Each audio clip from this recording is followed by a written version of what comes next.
Apakah ada skenario istana bujuk PKS tinggalkan Anies Baswedan? Bisa saja itu terjadi begitu kan.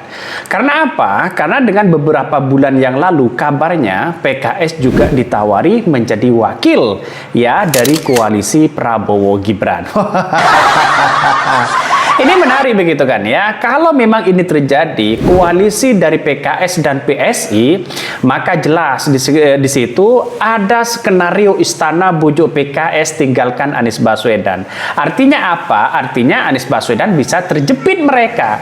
Kalau PKS lalu kemudian mereka gabung PSI. Yang jelas ya, sesuai dengan pernyataan si Kaisang, ya PKS seharusnya mengusung kadernya sendiri ya dan menjadi gubernur di Pilkada DKI Jakarta. Nah, tahu kan analisis itu begitu kan?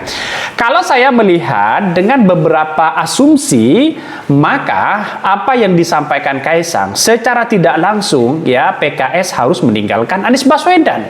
Dengan apa? Dengan menyodorkan kadernya mereka untuk maju sebagai calon gubernur DKI Jakarta. Tapi lantas, apakah PKS akan berubah dengan pernyataannya bahwa Anies Baswedan diduetkan dengan Sohibul Iman? Dan walaupun ya partai-partai lain seperti PKB menantang begitu kan ya terkait dengan skenario ini. Lantas apa yang terjadi? Akankah Anies Baswedan akan terjepit atau Anies Baswedan gagal untuk maju sebagai calon gubernur DKI Jakarta? Kita tunggu analisis yang sebenarnya ini. Ada pengamat mengatakan dibanding Anies Baswedan, Kaisang dorong PKS ya usung kadernya sendiri jadi gubernur Jakarta. Itu lebih elok katanya begitu kan. Artinya apa? Artinya kalau kita melihat dengan sebuah pengamatan ini, maka yang jelas di situ ya secara kalkulasi politik benar bahwa PKS mengusung kadernya itu lebih utama. Tapi jangan heran, pendukung-pendukung Anies Baswedan, pendukung-pendukung dari Kaisang itu banyak dari pendukung-pendukung Anies Baswedan. Orang-orang yang simpati kepada PKS karena Anies Baswedan itu merupakan representasi dari sebuah partai PKS. Nah, ini sudah jelas bahwa jelas di situ bahwa kalau benar-benar PKS berkoalisi dengan dengan PSI, jelas di situ kemungkinan besar simpati dari PKS, mereka banyak yang ngamuk-ngamuk di situ dan beralih dukungan kepada Anies Baswedan. Bukan tidak mungkin skenario ini akan berubah bahwa PKB akan mendekatkan pada PDIP. Nah, ini yang paling luar biasa di situ begitu kan. Artinya apa? Artinya walaupun PKS sudah jelas-jelas di situ mau mengusung kadernya, entah Anies Baswedan punya jalan yang masing-masing. Artinya mereka oke lah tidak ada masalah, tapi yang jelas Anies Baswedan akan berlabuh bersama PDIP. Bukan tidak mungkin Anies Baswedan Andika di situ. Dari beberapa komentar banyak yang kemudian antara komentar dari PKS dan PSI ini ya sejak pertemuan sore kemarin begitu kan. Ada yang mengatakan begini, partai sebesar ini jadi bahan ledekan dari politisasi ya kemarin sore yang hanya karena anaknya presiden. Ini banyak sekali komentar yang mengatakan seperti itu. Tapi secara realistis, secara politik sah-sah aja mereka bertemu dengan apapun ya dengan partai apapun ya bermanuver sana sini, tapi masyarakat sudah cerdas bahwa mengusung Kaisang sama aja mereka memberikan leluasa kepada trust seorang Jokowi bagaimana dinasti politik yang dibungkus hari ini begitu kan. Bisa saja karena politik hari ini tidak ada yang kemudian mereka langgeng begitu kan. Karena politik itu ya tergantung dari kepentingan-kepentingan yang ada saat ini. Makanya kemarin itu Kaisang malah bilang ya Presiden PKS yang layak jadi gubernur Jakarta karena pemenang dari pemilu. Nah, kalau Pilkada Jakarta lalu kemudian kursi dari PKS ini ya hanya membutuhkan satu partai, dengan PSI saja mereka sudah cukup. Tapi tidak menutup kemungkinan lantas bagaimana Anies Baswedan ya hari ini. Saking takutnya dan saking paniknya, ya Anies Baswedan ya dicegal di mana-mana begitu. Artinya secara tidak langsung bagaimana ya kalkulasi politik Anies Baswedan saat ini benar-benar kalau bisa ya tidak dicalonkan oleh beberapa partai. Ini sesuai dengan diskusi-diskusi yang ada begitu kan di beberapa televisi yang mengatakan bahwa yang menjadi pencalonan terberat di situ adalah Anies Baswedan. Maka Anies Baswedan ini harus benar-benar dicegal agar tidak bisa menang di Pilkada DKI Jakarta. Wow.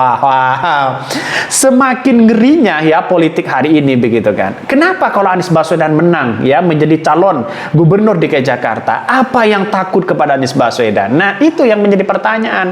Makanya banyak para netizen yang mengatakan Anies Baswedan nanti kalau menang rasa presiden di situ. Maka pertarungan hari ini, pertarungan pilkada, pertarungan pilgub itu semata-mata adalah pertarungan pilpres di 2029. Itu jelas. Apalagi lembaga survei yang sekarang ini sudah dipersiapkan sana sini, untuk mengalahkan Anies Baswedan. Wah. Mulai dari Jawa Timur, Jawa Tengah, Jawa Barat, ya, DKI Jakarta yang kemudian pemilihnya sangat banyak dan bahkan jutaan di situ sudah dipersiapkan di tahun 2029 dipersiapkan sekarang. Ya kita lihat saja sebuah realitas itu. Bahkan ada yang mengatakan bahwa partai lain tolak ajakan koalisi calonkan Anies Sohibul Iman, PKS nyatakan duet Anies Kaisang jadi opsi menarik. Dan ini salah satu utama. Makanya PKS itu sudah jelas-jelas mendeklarasikan bahwa Anies Baswedan Sohibul Iman. Artinya gubernur dan wakil gubernur. Apa yang mau dipilih dari PKS ini? Apakah mereka akan menyodorkan gubernur Anies Baswedan atau wakil Sohibul Iman? Ini sekarang ini masih nuansanya adalah komunikasi dengan beberapa partai.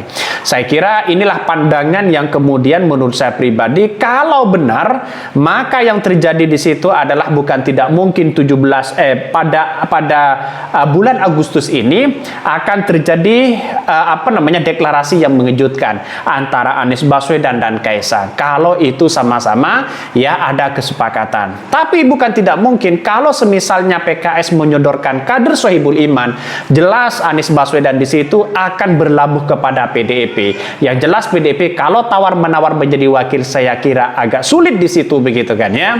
Karena yang sudah diputuskan katanya kabarnya yang diprioritaskan di situ adalah kadernya sendiri. Ya boleh-boleh aja menjadi wakil kalau ingin serba terjepit. Lantas bagaimana Partai Nasdem?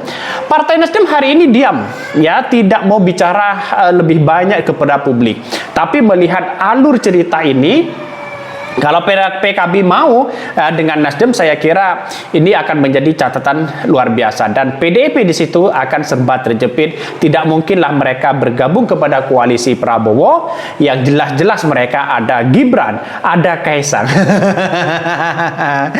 Inilah politik yang ada saat ini. Makanya saya berpikir sampai hari ini bahwa kalau PKS benar-benar murni ingin mengusung kadernya, ya tidak mungkinlah mereka menyodorkan Sohibul Iman di situ. Tapi begitu pula sebaliknya. Bahkan tidak hanya itu, dikutip dari tweetnya dari DPP PKS mengatakan PKS ajak PSI untuk dukung aman di Pilkada DKI Jakarta. Saya kira ya sah-sah aja sebenarnya mengajak Kaisang. Tapi Kaisang saya rasa tidak tinggal diam. Mereka akan tidak mau dan mereka akan menolak begitu kalau mereka mengusung Anies Baswedan dan Sohibul Iman. Karena kesepakatan partai yang ada selama ini antara ya PKS dan PSI itu berbeda begitu kan ya.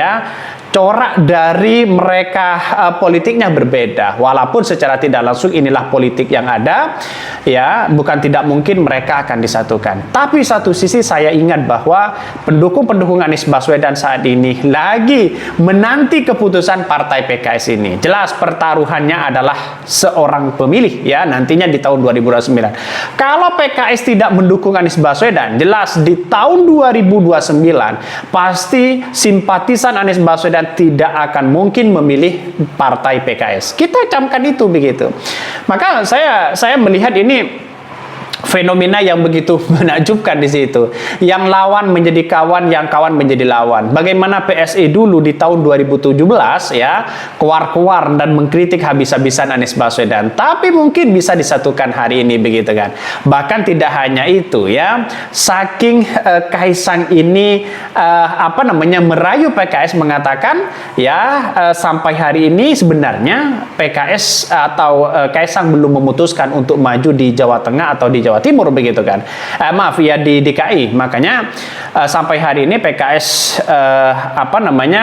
melihat dari pernyataan dari Kaisang yang menyatakan ya harus kadernya sendiri yang maju sebagai calon gubernur DKI Jakarta. Tapi kita tunggu saja. Inilah menurut saya pribadi ada gimmick yang luar biasa, ada bermanuver luar biasa ya, karena PKS selama ini menunjukkan taringnya mereka bisa berkoalisi dengan siapapun setelah ada pernyataan dari PKB yang mengatakan ya mirip atau sama seperti Sohibul Iman itu banyak kader-kader PKB, katanya begitu ya. Atas inilah yang kemudian PKS menunjukkan taringnya bisa berkoalisi atau berkolaborasi dengan siapapun.